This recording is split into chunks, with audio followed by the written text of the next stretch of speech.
Whenever you're ready.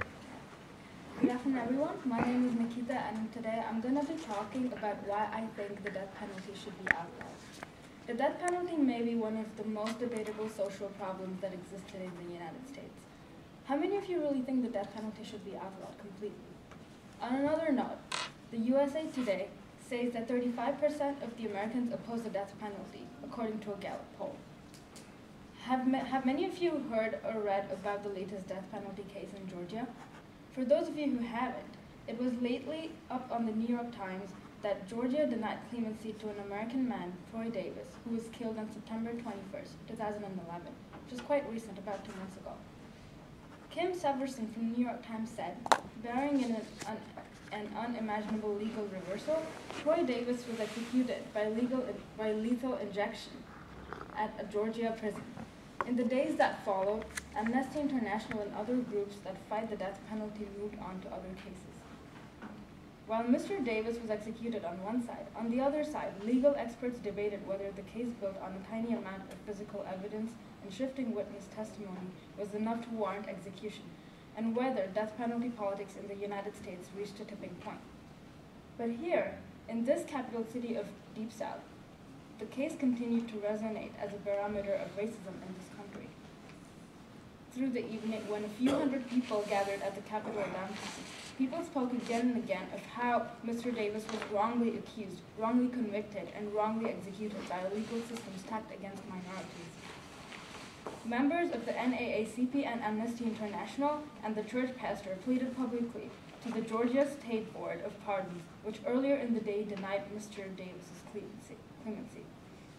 In a brief statement, the five-member board, which is appointed by the governor, said that its members had not taken their responsibility lightly and certainly understood the emotions attached to a death penalty case. The case was a slow and convoluted exercise in legal maneuvering death penalty politics.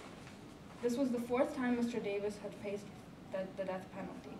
The state parole board granted him a stay in 2007 as he was preparing for his final hours. In 2008, his execution was about 90 minutes away when the Supreme Court stepped in. Although the court kept Mr. Davis from execution, it later declined to hear the case.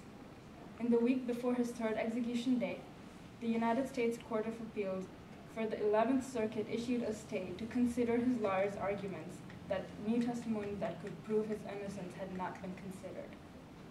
The appeals court denied the claim, but allowed time for Mr. Davis to take his argument directly to the Supreme Court, which ordered a federal court to once again examine a new testimony.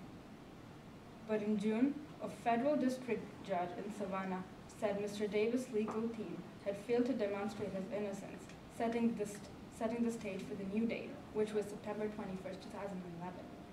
So after knowing about this recent case, it is highly important to understand the negative impacts of death penalty on our country and citizens.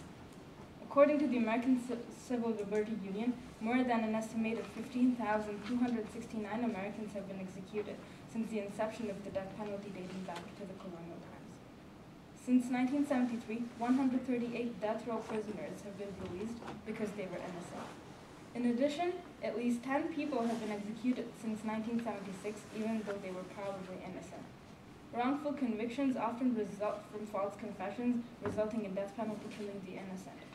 Defendants who killed white people are far more likely to get the death penalty than those who killed black people, resulting in death penalty being racially biased and punishing the poor. The death penalty has never been applied fairly across race and gender lines. Who is sentenced to die often depends on the attitudes of prosecutors, the prejudice of judges and juries, and the abilities and commitment of defense attorney, totally resulting in death penalty being unfair.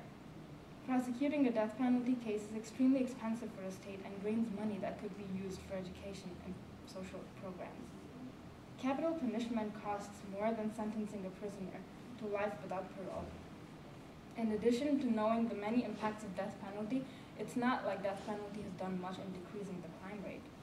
In fact, human dignity is a concept that leads brave individuals to sacrifice their lives for the lives of strangers.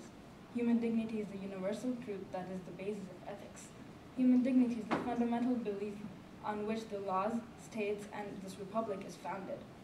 And absent a different value, the damage done to the concept of human dignity by a conscious communal use of the death penalty is greater than the benefit of even a justly drawn retribution. Thank you. Thank you. Nice job.